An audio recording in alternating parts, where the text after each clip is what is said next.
Richard Balls, the author of A Furious Devotion, the authorised story of Shane MacGowan. Richard, thanks for joining us this evening at London Celtic Punks. No, thanks for having us along, and it's a great privilege to talk about it with you guys. Yeah, well, you're very welcome, and it's always good, as you said, to talk to a Pogues fan and talk about the Pogues and Shane. You have a copy of the book with you, right? Could you hold it up quickly so everyone can see it? I do. So this is the book out in hardback with Yes. its very own ribbon. Oh, very classy, very good. Very well, classy. Congratulations again from us at London Celtic Punks on a job well done. Not just on bringing a book out, but also on writing a very comprehensive story of the legend and the very extraordinary man Shane MacGowan. Thank you. No, thanks very much. That means a lot. Thank you. No worries. So the first question I have, just broadly about the book, is how have things been going since the book came out? It came out in October, didn't it? Yeah, it came out on October 7th, and I mean it's been a fantastic reception for the book. I mean, obviously, whenever you do a book, you're never really sure what the kind of reaction is going to be, both in terms of whether it's positive or negative, but also whether how much interest there is in general.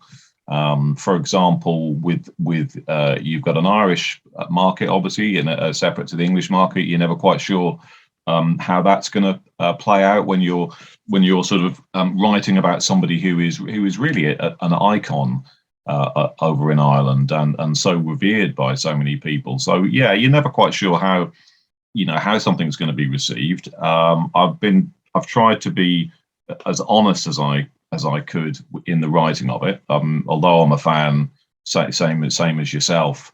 As far as I'm concerned, there's no point really or added value in writing a book about somebody that's a kind of whitewash and that doesn't face up to the difficult questions as well as the easier stuff to tackle. So yeah, I mean the reaction has been almost universally positive, really. Mm-hmm. Well, that's excellent to hear. I've seen that the book's gone down well among some people on Amazon, and that it's got some. You've got some reviews in on the book as well, haven't you?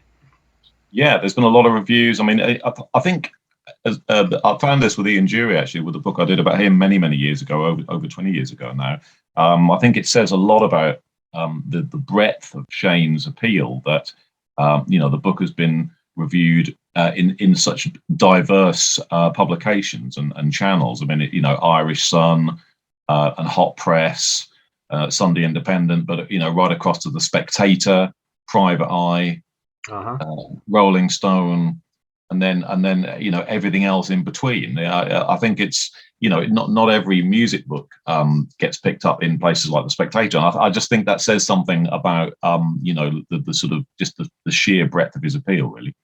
I certainly think so, and not just because of A Fairy Tale of New York. I mean, I think that's what a lot of people know the Pogues through. But I think when people take a closer look, they very quickly get an impression of Shane as being, a troubled genius, but a genius nonetheless.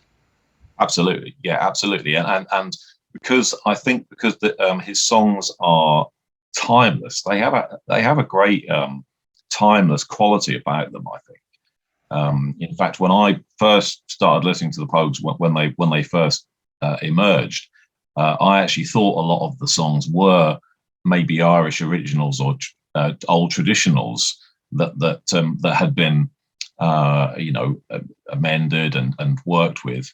And in fact, they weren't. They were original compositions, by Shane. So I think he actually sound like old songs. Yeah, that's true. There were some covers in there, of course, but yeah, his songwriting has it's lasted through the generations and the decades, isn't it? It sounds Fairy Tale of New York. I know I've mentioned that before. That will never get old, but so neither will others. Like Sally McLennan is one of my personal favourites. Well, there are lots of good ones. There's also oh.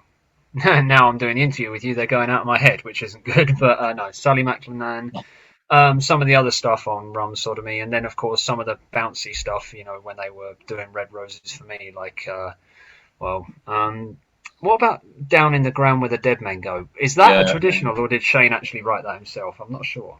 that one is that's a Shane song, I think. That is a Shane song. Yeah. Maybe so. Yeah, I mean, it sounds as rowdy today as it did back then, and that's the power and the beauty of Irish music, and especially when you mix it with punk, bang.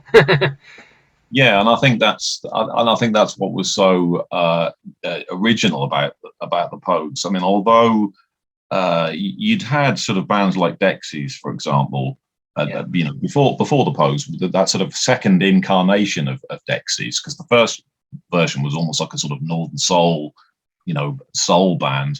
But then the second incarnation was sort of Tu Rye, that brilliant record, and that didn't really sound Irish as such. I mean, it was kind of roots music, and it was going back towards that.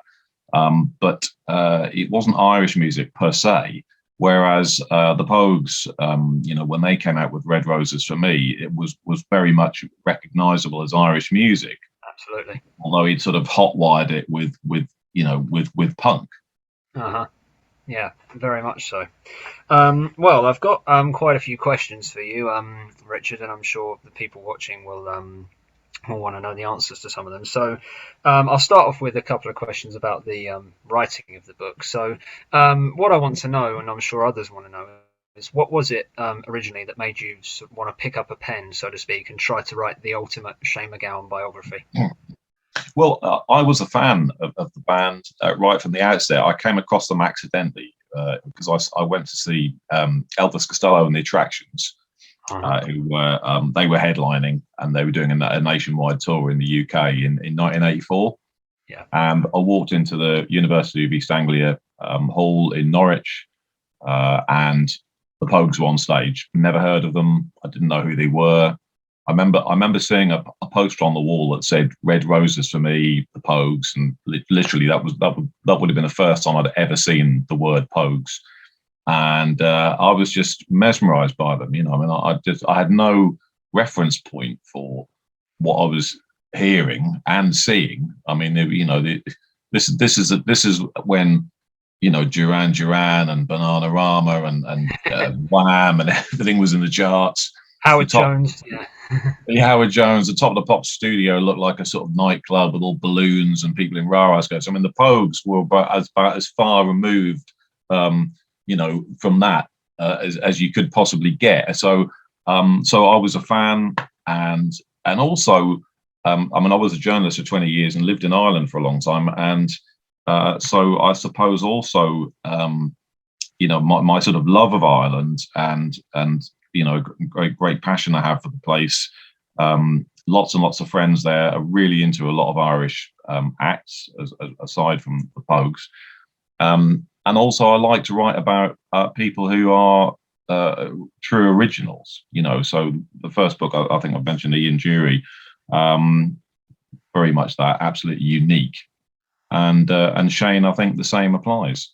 Yeah, I think it does. You go a long way to find someone who's as just brutally honest with the world as Shane is, not just through his songs. Yeah. The Old Main Drag comes to mind here, but Yeah. I think it was something that one of the people you referenced in the book said. They said that they'd only ever met two real mavericks. One was Keith Richards, and the other was Shane. Yeah, I remember reading that bit. Yeah. Well, yeah. Well, it's good to get that perspective on what sort of made you want to do the book then. So what did you enjoy the most about writing the book, would you say?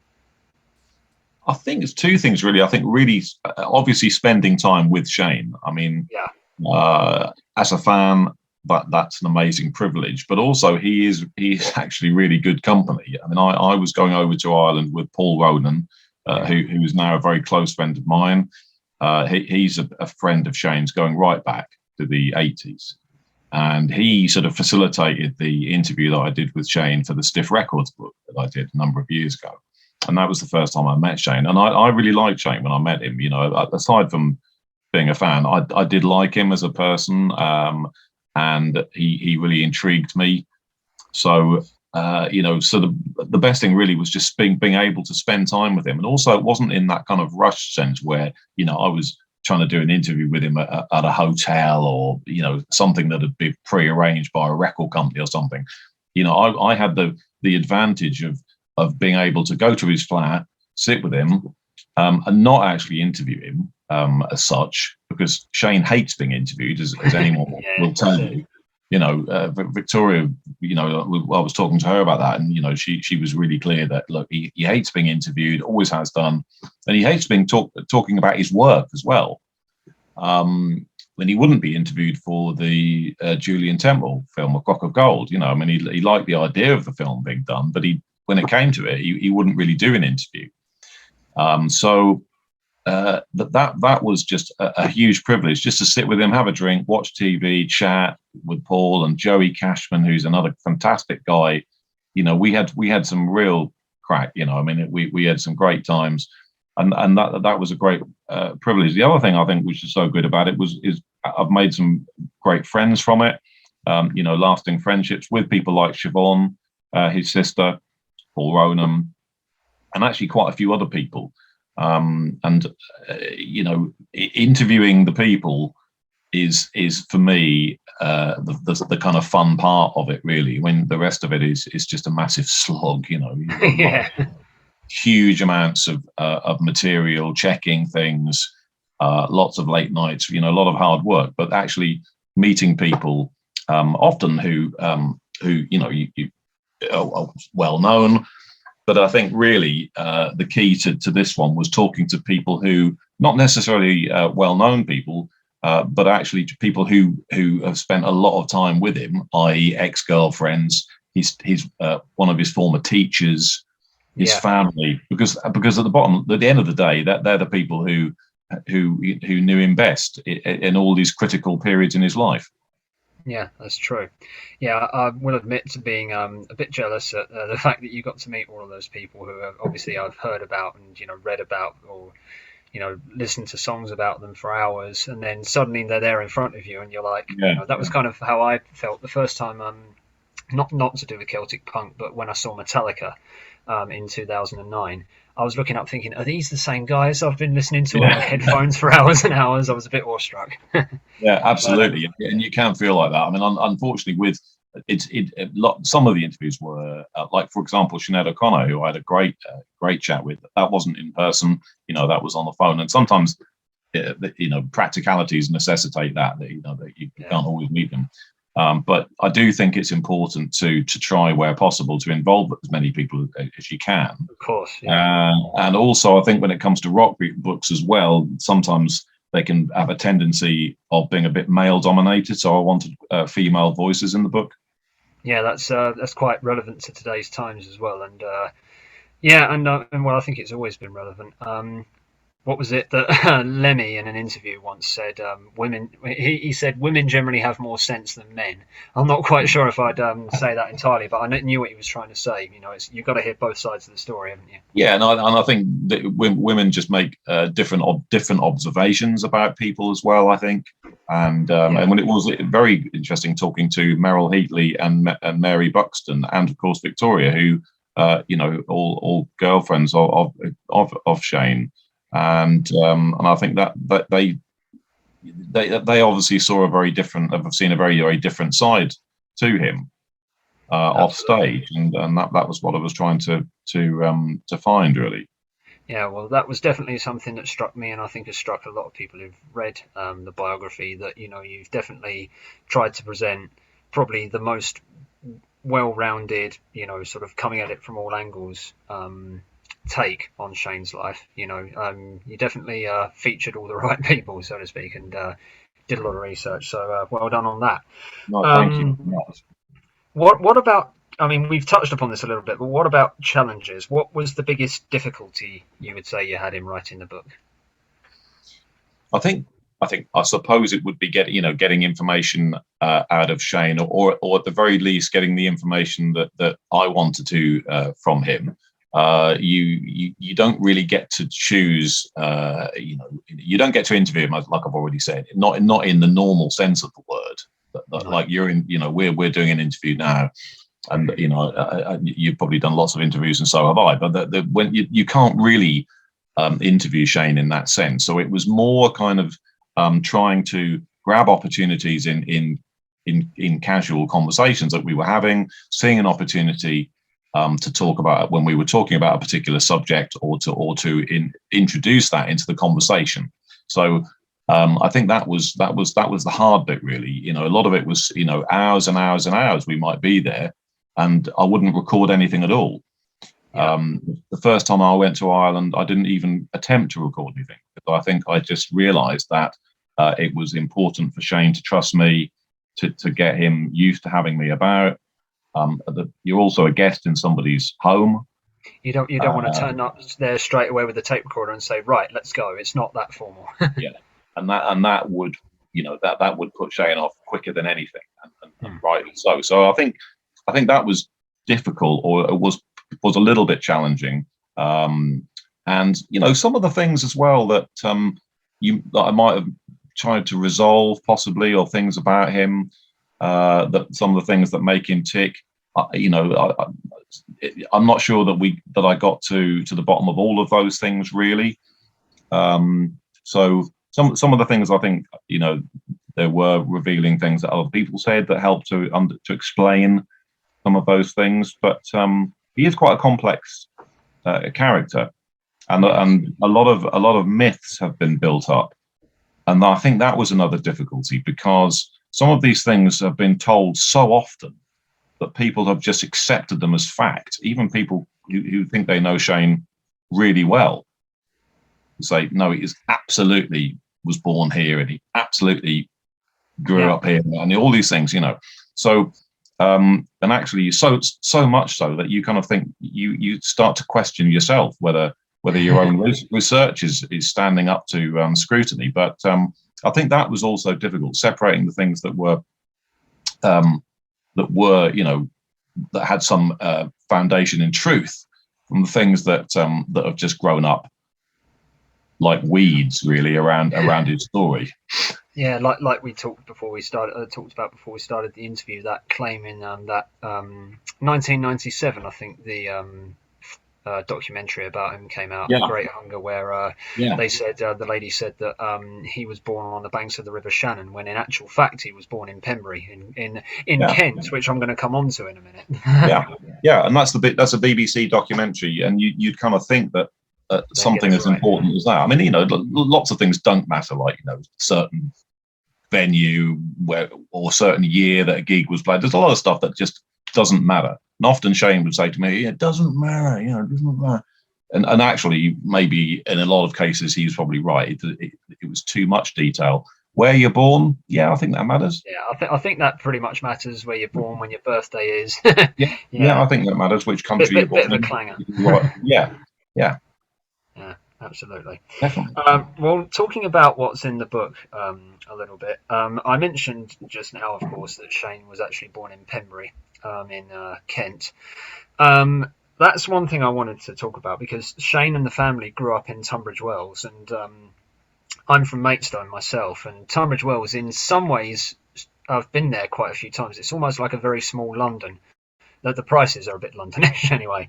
And what struck me was it almost couldn't be more different, could it, from the island that Shane knows and loves, with the commons and everything.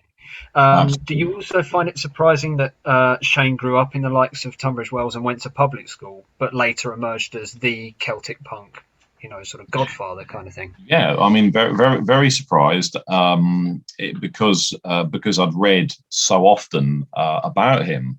And about this story about him growing up in Ireland and being born there, and I think he's told people that himself. I found an interview recently where he said that himself, that he was born in Ireland. So yes, it was surprising. I mean, I've been to the house, or at least outside of the house, where they lived in Newlands, in Tunbridge Wells. I mean, it's a large detached house in a very small suburban middle class place. Absolutely, as you say, light years away from the old cottage in Ireland where he went on holiday for years and years and years, and those trips became kind of pilgrimages for him, really. But on the other hand, I mean, people like Strummer from the Clash, and there's been quite a lot of people over the years, particularly from punk, who've actually had backgrounds that are very different from ones that they might have talked to journalists about when they came calling, And I think Ian Dury was a little bit guilty of that as well. So people do weave their own narrative, and I think the narrative that he's woven over the years, or certainly people around him have woven, has kind of stuck. And so yes, it was a surprise to hear about not only one Westminster school but also Homewood before that. Both fee-paying, really exclusive schools. Exactly, and we learn, of course, in the book that Shane was reading the likes of Thomas Mann, and I think, was it Voltaire or Sartre, like that, when he was 12 or 13, and entering national writing competitions. And his English teacher, and I mean, we assume that he wasn't being a bit bumlicky with Shane, so to speak. He was telling the truth. He realised that he had a real prodigy on his hands. That Shane, and this was years before Shane discovered punk. Absolutely, and I mean, I went to see Tom Simpson, who's very sadly passed away recently. So he was about 90 when I went to see him, and he, as I said in the book, he kept Shane's school books, and some of these weren't even books, they exercise books. They were literally just pieces of paper that Shane had sort of written in red felt tip pen in class, little scraps of paper that were sort of decaying. And some of these were written when he was like 9 or 10 years old. And you could see when you read these stories, you could see exactly where the kind of that kind of vernacular and the style of writing and the content, you could see exactly where the Pogues lyrics, had their roots, really. That even as a child, before he was even in his teens, he was writing like that. Yeah, exactly. And that's something that occurs to me when I listen to, some of the songs where Shane was, absolutely sick to the back teeth of touring, and, sort of not in the best way, so to speak. I'm talking about like some of the stuff off of Hell's Ditch. I mean, if you take a song like Lorca's Novena, for example, that's something that can only come from the mind of a genius, isn't it? So you can think, it didn't matter, even if, to use an expression Sinead O'Connor once said, I think she said, he's got 4 engines and he's only firing on 1 or firing on 2 or something. But even at that point, he was still a lyrical genius, wasn't he? Absolutely. I mean, and I mean, you know from the book about how prodigious he was as a reader and as a writer, and I think a lot of people in the family and I think his teachers thought it was more likely that he would actually become a writer rather than be involved in music. But there's absolutely no doubt that even when he was at school, before he ever went to Westminster, even he'd been singled out as somebody with an incredible gift for words. Mm-hmm. Yeah, definitely. And I'm sure, people who, well, not only are watching this interview, but who like the Pogues will, find that background useful, because they'll understand a bit more where those songs and those memorable lyrics came from. To talk now about, obviously, there was the Nips and then there was the Pogues. The Pogues, of course, shot up, really, didn't they? They went from playing their first gig to selling out America within 4 years. Now, one big part of that success was the band's manager, Frank Murray, who, he is sadly no longer with us, so we don't want to speak ill of the dead, so to speak. But do you think that, so the Pogues owed their success to Frank and to Frank's work ethic, but he pushed them very, very hard, barely giving them any breaks, and of course Shane, started to get very, very miserable about it around the time that they were touring Grace from God. Do you think that the Pogues owe their success and Shane owes his success to Frank Murray, or do you think that Frank did push the band too hard? I think probably yes and yes. I think Frank was old school, and he'd managed Thin Lizzy, and he really was quite old school in his approach, and also in the 80s. I suppose in a way it was kind of the reverse what it is today. Nowadays, you have to, the only way a lot of musicians make any money is by touring, and makes very little in comparison from their music. Whereas in the 80s, it was the other way around. You made so much money from music that record companies used to send people out on sort of loss-making tours because it was worth it to just to get the music out there and get it in front of people. So it was a different environment really then in the 80s. And the bottom line is, bands sold just crazy amounts of records. I don't know what it takes now to get to the top of the charts, but certainly in the late 70s, early 80s, there were, singles would sell 1 million copies just to get to number one in the charts, and that's a figure that no one could ever dream of with downloads and so on now. So I think Frank knew that in order to get the band, to get sales up and to get them, rather than being a band that were kind of playing university halls and so on, but also, onto a bigger stage and get them in front of much bigger audiences, involved, putting them on very, very long tours.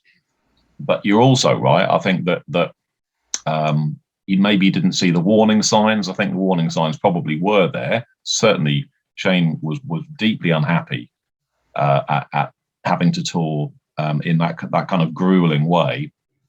And I think for somebody who I think is quite fragile, Shane really doesn't like confrontation, so he wouldn't have wanted to have that out and have that conversation. Yeah. Quite fragile sort of mental health, and I think he did suffer. And I think Frank maybe could have done more. I know that Terry Woods had a row. I mean, I think he's quoted in the book as saying he had a row with Frank, because Frank and Terry were actually really close friends, which is how Terry came to be involved in the band anyway. But he had a row with him about that, and so yes, I think he did push them too hard. But I think he's a bit maligned really about that. I think you have to look at it through the eyes of the 80s, where touring was really that important. Yeah, it was, and of course, like the pub rock scenes and so on were a much, much different beast from what they are now. I speak from experience, having when I was living down in England, I played drums in alternative rock band, and sometimes in the pubs we'd pull in an audience of about 40 or 50, but then sometimes you play to about sort of 10-15 people, so it's a bit sobering compared to how massive it was back in the 70s and the 80s. I suppose there's that to consider as well. And also, as you say, look at the journey that you put it so well. I mean, going from basically back rooms of pubs, they're playing the Pinder of Wakefield, and then within 4 years they were sort of playing Wembley Arena and Madison Square Garden. Yeah. So how would they have made that kind of journey that quickly without Frank's approach? Probably not. I doubt it, probably. But then it's a game of two halves, isn't it? There were the pros, but then there were the consequences. And it's one thing that you mention in the book is how much of a shame it was that because Shane was the principal songwriter, without him the Pogues weren't really the Pogues, especially because when people came to see the band, everyone was sort of concentrating on Shane. Shane was the centerpiece of the whole thing. Obviously, without Shane, the band did manage to do Waiting for Herb and Pogue Mahone, the two albums where Spider was at the helm. But it was a tough one, wasn't it? Because Shane felt guilty that if he were to leave, the band would collapse. So that was another thing keeping him in the band, wasn't it? Yeah, I think so. I think there was that as well. And like I say, he doesn't really like confronting situations. So it's very typical of Shane to kind of play it in the way that he did, which was to get so out of control and so erratic with his behaviour and so unreliable that actually he eventually forced the issue by doing that. Yeah, and he knew it was coming, didn't he? And it's, as you say, I mean, it's a bit like the Blockheads and Ian Dury. I mean, I would argue that he made his best music with them, And in the period, there was a period, a very long period, between, say, Laughter and Mr. Love Pants, where he didn't record with them and recorded with other people, and that just didn't work so well because there was that chemistry, between them. And I think the same is true of Shane and the Pogues, really. Yeah, it was certainly, it was special, and I mean, to begin with, it was, grassroots, because no one knew who the hell they were when they started out, and no one had done really what the Pogues had done, taking punk and mixing it with Irish music and creating something that was potent but beautiful at the same time. And that's why, Yeah. and apparently, I'm not sure if this is true, but according to what I've read, Shane himself said, "I couldn't believe no one had tried it, so we just tried it ourselves." Yeah. I think he was amazed that nobody had really done that before. And I think you're right as well. What you said about it being potent but also beautiful, I think that's really good, because one of the things I liked about the Pogues was that there was a lot of light and shade on the records. Yes, you had Transmetropolitan and Sickbed of Kilcullen and things like that, but you also had, A Pair of Brown Eyes, I'm a Man You Don't Meet Every Day. Just Rainy Night in Soho. Rainy Night in Soho. So absolutely, beautiful, beautiful songs, and also the stuff with that real rebel heart of punk and that kind of rebellious spirit. Yeah, true. And since we're talking about beautiful music, the ultimate, I don't want to say oxymoron, but the ultimate self-contradicting song of the Pogues, I think, is the Old Main Drag, because it's beautiful music, but the lyrics are just absolutely brutal, aren't they? Yeah, and it's interesting that there was a lot of debate for years, really, about whether the lyrics were based on personal experience, whether Shane knew somebody who lived on the streets in that way and was involved in male prostitution, and he was asked about it a lot. And again, that's I've written about that in the book. Shane was involved in getting money for sex on the street, and that's something that I think did play into that song. That it was written, and he was writing about what he saw as well, just around London. And it's amazing how many songs the band did that have either got London in the title or places. You could do a very, very extensive map of London based on Pogue songs. Yeah, Dark Streets of London, London, You're a Lady, and so on. Yeah. We touched upon, Shane's, the fact that he doesn't like confrontation, and that he was wrecking himself, in order to get himself kicked out of the Pogues. Again, we're back to myths here, aren't we? Because you ask people who only have a superficial knowledge of Shane and the Pogues, and they'll say that Shane's, destroyed himself over the years. But one thing that I took away from A Furious Devotion is that he does care about himself. It's just that he's not always sure of how to show it. I mean, like, if you take what was going on in the 80s, he really was deeply affected by, just how often he was on tour and everything. He just had, a way of dealing with it that was unorthodox. But were you trying to get across in the book the idea that despite the troubles and the problems he's had, Shane does care about himself? Yeah, very much so. I think, different people have got different opinions about it. And I know Sinead O'Connor is quoted in the book saying, I think somewhere, that Shane doesn't really want to live, because if he did, he'd have had the operations and he wanted, and so on and so forth. I think that actually if anything, maybe it's the opposite is true. I think he very much wants to live. I mean, I didn't really see any evidence that he doesn't. I think he loves life. He kind of lives in his head. There does seem to be a kind of contentedness, which I actually find quite. One of the things I found, I suppose, difficult to understand was how he's copes with, how his physical health has gone downhill, because there's no sugarcoating that. I mean, he physically he's not in great shape, and to say anything contrary would be ridiculous. I mean, he hasn't walked for about 6 years, and that's very, very sad. But actually, I found, didn't hear him complain about that very often at all. He seems to cope with things that a lot of people would find incredibly difficult, with a kind of calmness, really. So yes, I think there are things that bother him, but I don't think that. I think he does want to live. I think when he says that he wants to have the operation to, to on his hip to walk again, I believe that absolutely. I mean, you can then discuss the reasons why that hasn't happened, and maybe there are things that he's done which have hindered that. But I do believe that he does want to.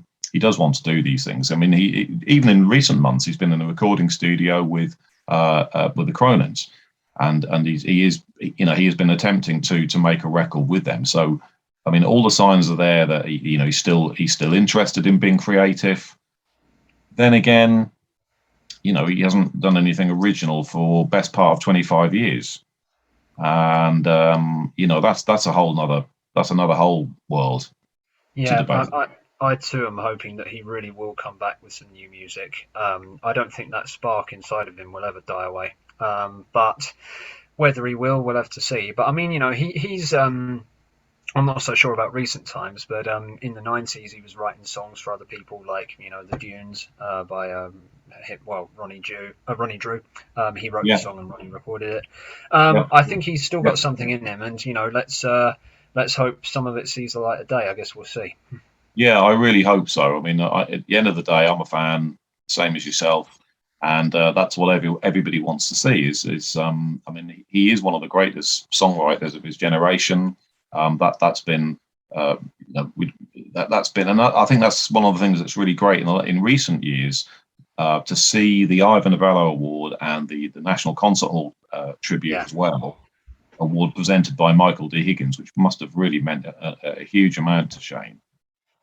Because he's such a furious devotion to quote the book about Ireland, and I think it's wonderful that recognition has been given. I mean, you go through the book and there's like Bruce Springsteen, Paul Simon, some of the greats of music, just saying that he's the the man.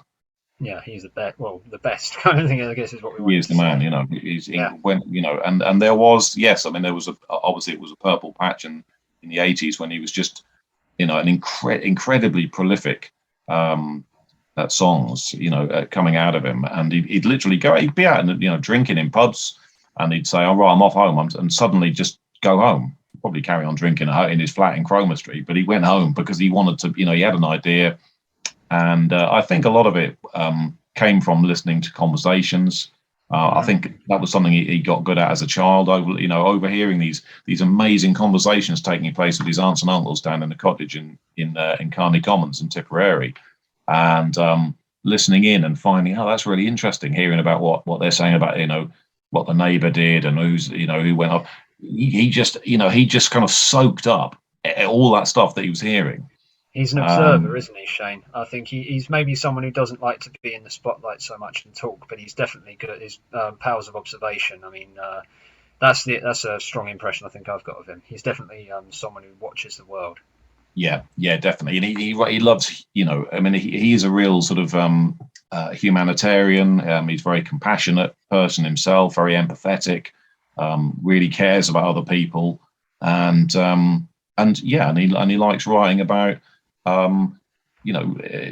people who are having difficulties in life, and people who are on the wrong side of the tracks, and people who are disadvantaged, and we see that, as you said, time and time again in his lyrics, right through the Fairy Tale of New York. Yeah, or the Birmingham Six, obviously, is another standout example. Yeah. Speaking of the songs, do you have a favourite Pogue song? Difficult question, I know, but is there one that really stands out for you? Well, actually, not just Pogues, but any song that Shane has written, because it's Shane we're Yeah, talking about. it is difficult, but I think probably A Pair of Brown Eyes. Really, I love the lyrics of that. I think it's a very simple, or feels like a very simple tune, and not a particularly complex song. But I think it's just for all of that. I think it's just a really beautiful song, and I love all the little references to Ray and Philomena and Johnny on the jukebox. I just think it's so Shane as well. It's just a classic Shane song. Hmm. Cool. For me, I'd probably have to be a bit biased and say A Rainy Night in Soho, because that was the song that my wife and I danced to at our wedding. That You was our can't wedding. say anything else, otherwise you know. But I do also Things like happen. Sally MacLennan. That to me is a perfect slice of Pogues. Yeah, Yeah, I think it yeah, showed. I mean, a lot of songs showcase Shane in a brilliant light, but Sally MacLennan, I think, showcased him. That was one of his finest. yeah. I remember seeing. Seeing the Pogues on TV on Whistle Test in the '80s, when Whistle Test was sort of in its dying embers, really. And I saw them doing that song, and I think it was really that song that made me fanatical about the Pogues. I remember obviously hearing "Dirty Old Town."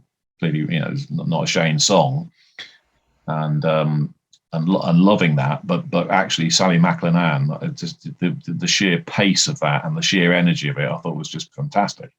Yeah, and the chorus is a huge sing along. I mean, you get a sense of it when you Yeah, listen to the recording, but just I think that it sounds just like, it reminds me of the evenings I've spent in the Irish pub, where, like, just like everyone having a sing along, or a lot of people having a yeah, sing along. It's a big one to sing along to, I think. it's a big one, and I also love the intro because it's just that snare Yeah. on its own. I love Yeah. that. Not many songs start like that. No. It's sort of like just a short intro and then straight in. It's a piece of MacGowan magic, I think. Um, Absolutely. Yeah, I think Shane wrote that one on his own. I don't think Jem, because I've got a lot of respect for Jem as well. He was the other prolific songwriter in the Pogues, but Yeah. I think that Sally MacLennan is just Shane. Having said that, since we're on Rum Sodomy and the Lash, I've got a soft spot for Wildcats of Kilkenny as well, which Shane and Jem they collaborated on that one. I think that's a pretty intelligent piece of music. Yeah, I mean Shane and Jem were actually worked brilliantly together, and I think you're right. I was talking to somebody else today about the book, and sort of looking at the fact that other people contributed some really wonderful songs. I mean, Thousands Are Sailing by Phil Chevron, and Terry Wood's Streets of Sorrow. So they, it wasn't just Shane's writing that came through, and obviously, as I say, "Dirty Old Town," Ewan McCall song, and so there was a lot of talent in the group, and just going back to Frank, I think his foresight to bring Terry Woods, his mate Terry Woods into the band, actually was quite influential on the sound, the development of the Pogue sound. It was a very big difference, I think, between sort of Rum Sodomy and the Lash, and then If I Should Fall from Grace with God. I mean, it's brilliantly produced by Steve Lillywhite. I mean, I have to say that. I mean, it's one of the best producers. But I do think that the sort of development of the sound owed a lot to Terry coming into the group. Yeah, I mean, he'd been in Steel Eye Span, hadn't he? I think, Terry, and Yeah, he was definitely a gifted and experienced musician, and as you said, first time we hear his influences on Rum Sodomy, but then after that as well, he really added a big component to their sound, almost to compare it, kind of like what happened when Alan White joined Oasis, because Oasis had been good, but it was really with Alan that they flourished, and Alan sort of said, let's do this and go with it. And yeah, I think that's kind of what Terry brought to the Pogues as well. And of yeah, course, you can say definitely. the same thing about Philip.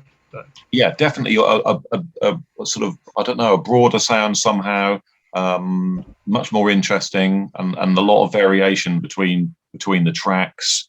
yeah, You got the Worms within there, Tom Waits' influence, because I know they were listening to Rain Dogs, at that period, running up to that, when they were on tour in America. So you had those kind of influences playing into it as well, I think. But no, I think the wonderful musicians in the group. And also, although Shane was the front person, one of the things I kind of liked about them, I think, was the fact that there were other people on stage to look at, like Cott's behaviour on stage made her drew attention to her. Spider smashing the beer tray The off his thing head. against his head, yeah. I mean, that's one of the things, probably the thing I remembered most about seeing them in Norwich that first night in October 1984 was Spider smashing this tray off his head again and again and again. You think, God, this guy's electric, isn't it? He's It's going to have concussion if he does it any longer. And that was just a great set by Elvis Costello. But like I say, for me, that just made it seeing this amazing band, the support, and being introduced to them out of nowhere. No, exactly. It's when a band like that just drops out of nowhere, and you sort of have.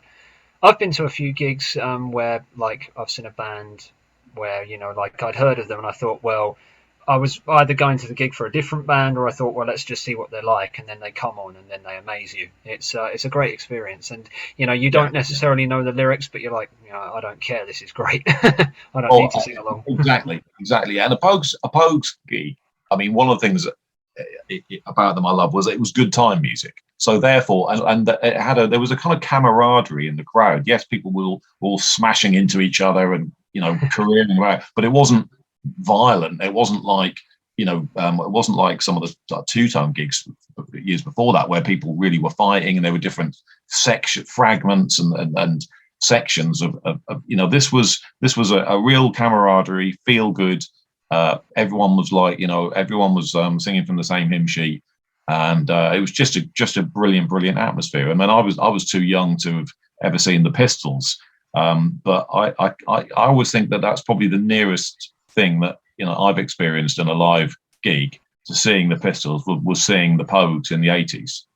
Right. Yeah. No, I get that completely. And I mean, Rotten obviously had a big influence on Shane, because Shane thought, he's another North London guy of Irish descent, and if he and he was enthralled by him, wasn't he? He thought if Johnny Rotten can do that, even to the point of creating his own alter ego, which Shane did as well. He had the Shane O'Hooligan thing. Then so can I. And I think it's inspiring to anyone on a wider level. Sort of saying it doesn't necessarily matter where you come from. What matters is where you're going. And what you do with your life. You can rewrite your own story. You don't have to be held back by the past. No, and I think one of the things that Shane found in his childhood, and I think this was something else that came out in the research of the book, talking to people who knew him when he was younger, is I don't think he, like a lot of of second generation Irish people, I think there is sometimes a kind of conflict of identity. Not really being Irish because you're not born in Ireland and living there, but equally not really English either because you're in an Irish family.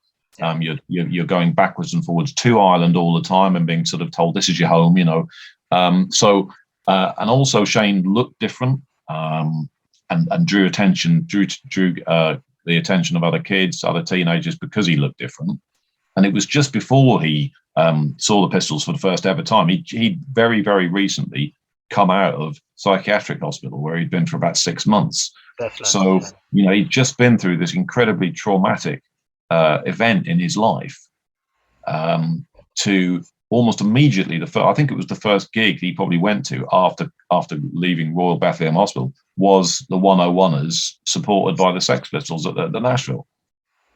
Yeah, big leap, isn't it, to go from that to the other? But it was a second home for him, really. And I can relate to that a bit because when I was in my 20s, I lived in Germany for 6 years, and I felt a bit like a fish out of water sometimes because I tried very, very hard to be like a German, to speak German like a German, to sort of assimilate myself.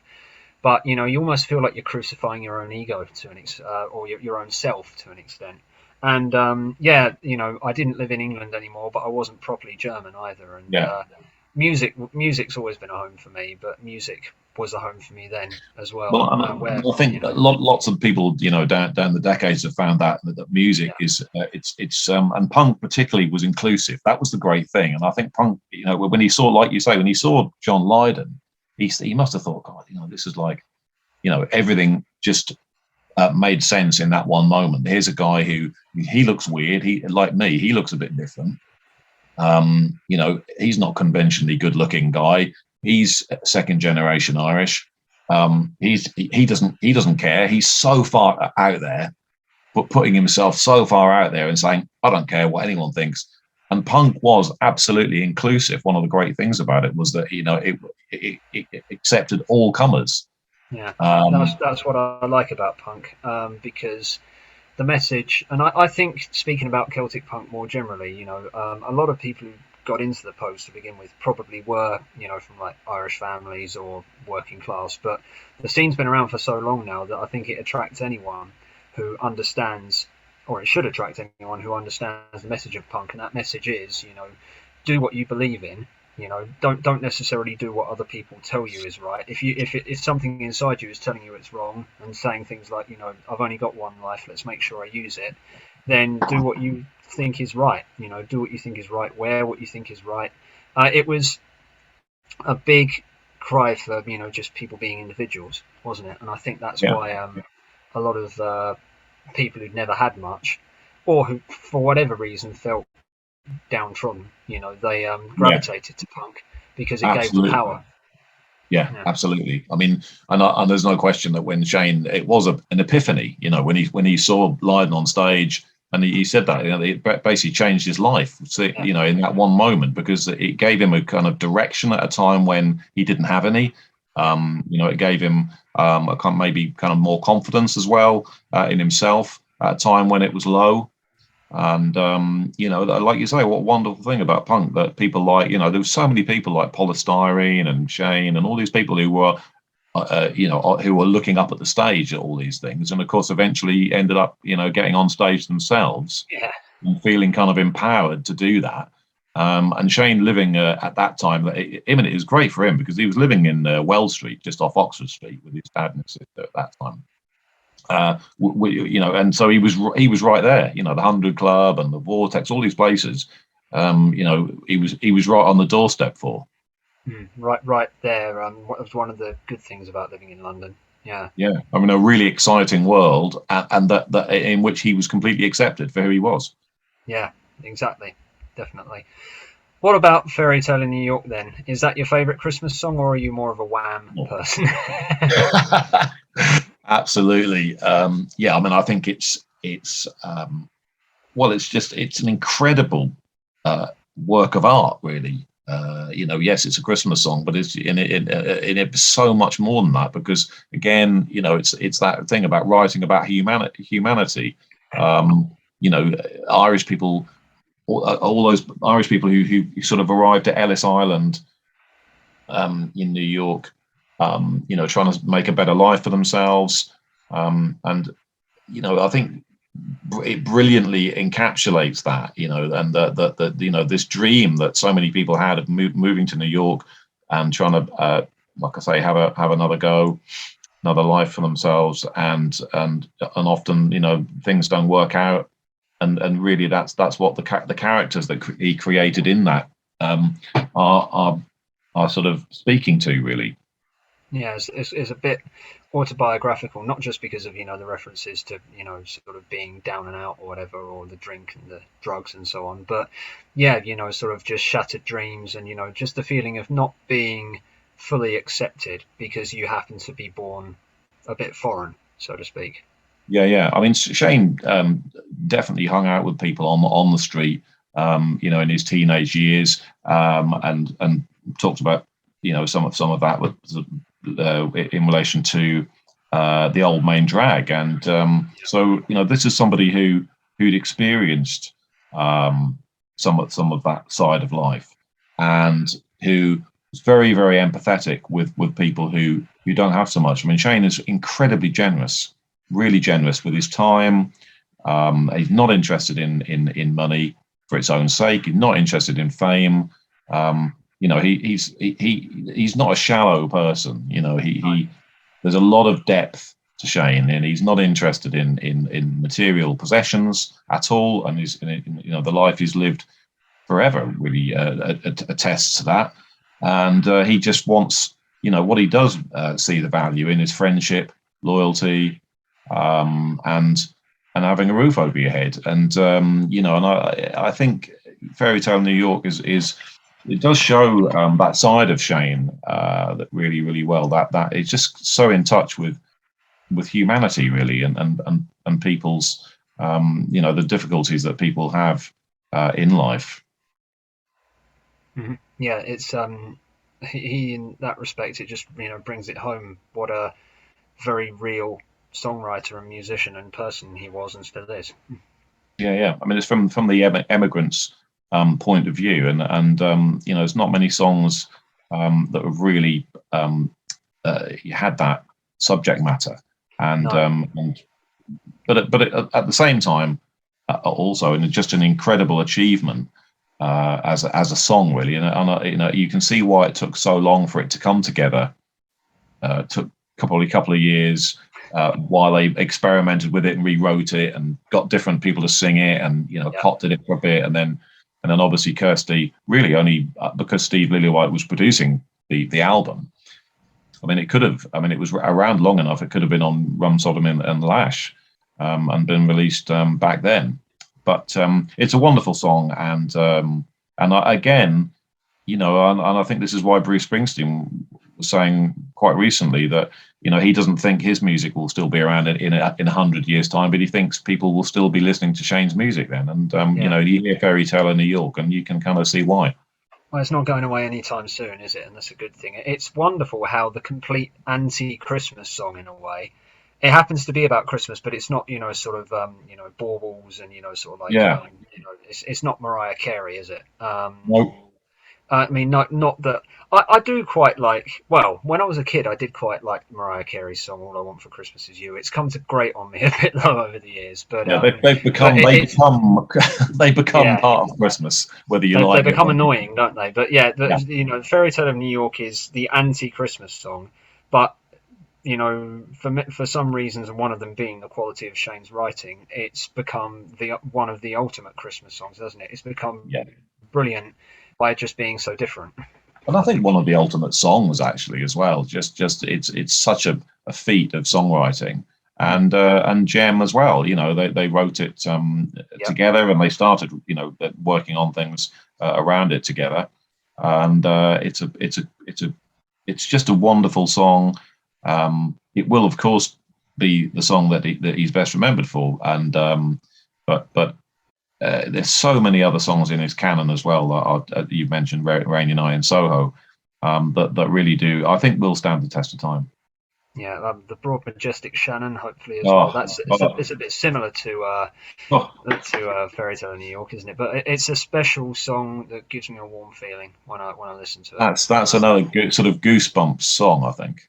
Yeah, and especially for someone like me who this actually rolls into my next question. I'm not from a Celtic background at all myself. My family is English through and through. I knew who the Pogues were when I was a kid, and I heard Fairy Tale of New York.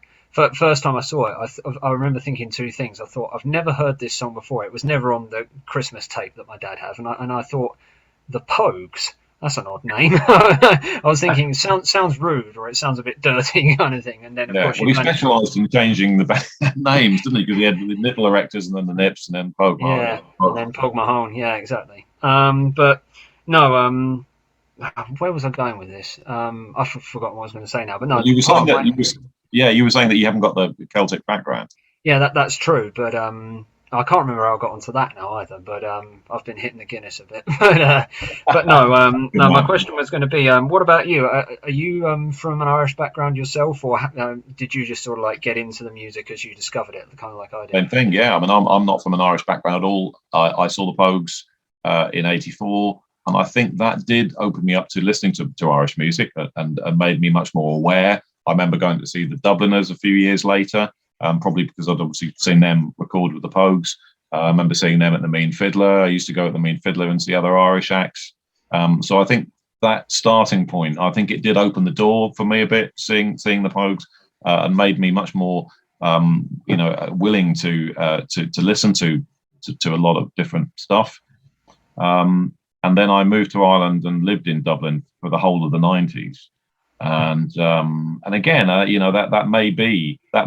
decision to move there. I mean, I didn't have any family there or know anybody, in fact, in Ireland when I moved there. I went work on a paper. But I think, listening to so much Irish music in the years leading up to that, I think that was really why I did move there. Yeah, Yeah.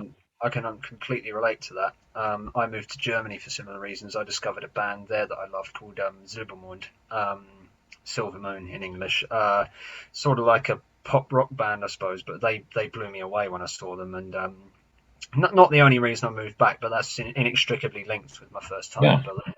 Yeah. But I bet it was an amazing time living in Dublin. For how many years did you live there, Richard? So I was there from 1990 right through to 99. So I was there, and I was working, and I think also because I was working as a journalist, and I wasn't writing about music, by the way. I was writing about crime, politics, hard news, really.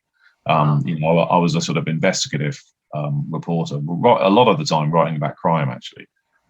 So covering murder cases, covering trials, and traveling around the country. So, I think because not only was I living there, but I was working as a reporter, and so that obviously gives you a whole different insight. And I would have been aware of things that a lot of people in Ireland wouldn't have been aware of, from being on the inside of a lot of the stories that were happening at the time.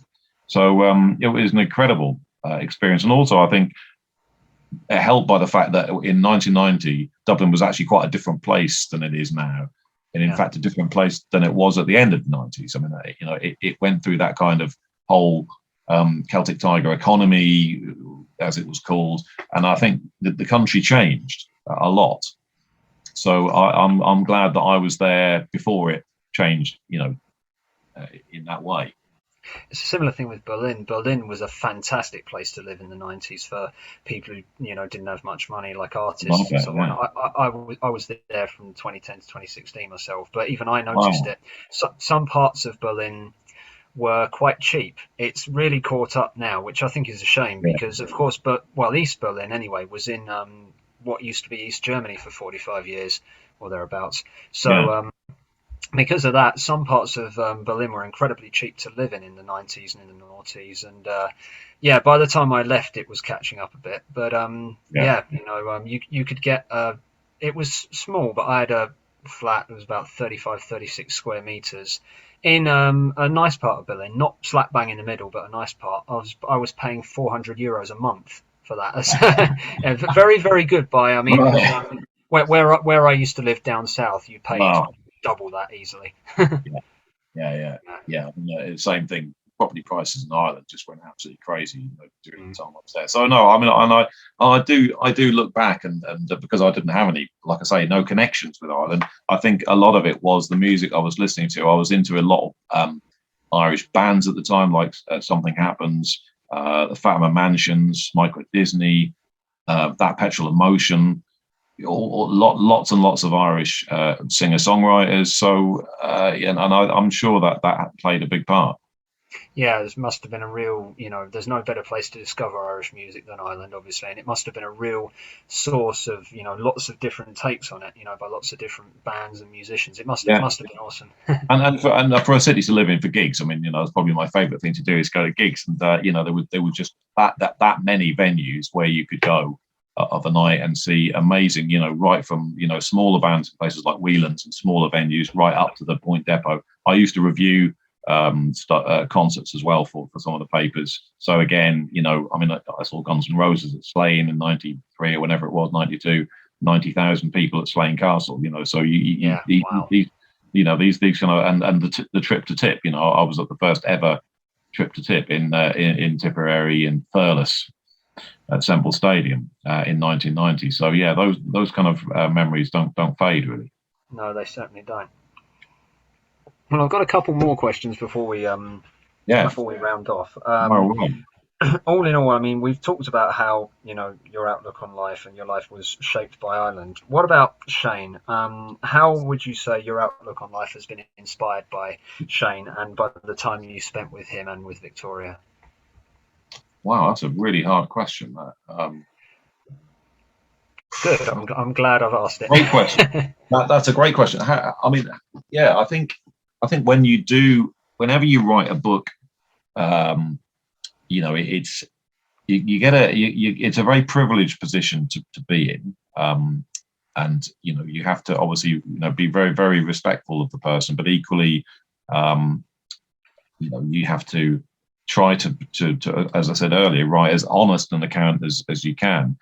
I mean, I think one of the things that Victoria and Shane are very generous people, and I think I found that quite inspiring. I also think that a lot of us can learn something from Shane about the way that he is with other people. Given that he's a pretty famous person, and I'm afraid that as many of us have found, when you meet famous people, they don't always leave you with the best impressions. Some of them can be incredibly grumpy, No. and not very polite. And Shane really is the opposite of that. I mean, one night we were out in a pub, and people were coming up to Shane, and he's just literally just so brilliant with people. I mean, he's just like, oh yeah, how's it going? Yeah, come and have a drink, sit down, chat. He's just got all the time in the world for people, and I think that's that I found quite inspiring, really. The time that he gives to people, and he just he doesn't have any great there's no great ego at work there. Well, if there is, it's certainly I never saw it. So I found that quite inspiring, really. It's refreshing, isn't it? Because yeah. Oh, good. To earth, and there are musicians who are up their own asses. And to me, the real ones are always the ones who are down to earth, like Little Richard, Van Morrison, E from. You heard of a band called Eels? Yeah. Yeah, well, I've never met him, but I've read his autobiography. What a thoroughly down to earth, decent man. He's brilliant, and a bit like myself, not necessarily always. I mean, I like talking to people, but he's sometimes likes to keep himself to himself a little bit, like I do as well. Yeah. So it's nice to meet people who you've got a lot of respect for, and then they don't sort of blow that image apart, and you come away thinking, what a pompous git kind of thing. Yeah, absolutely, and that's awful, especially when you really are a massive fan of somebody, and then you have that experience. But very few people will have had that experience around Shane. I mean, if somebody is incredibly rude to him, or is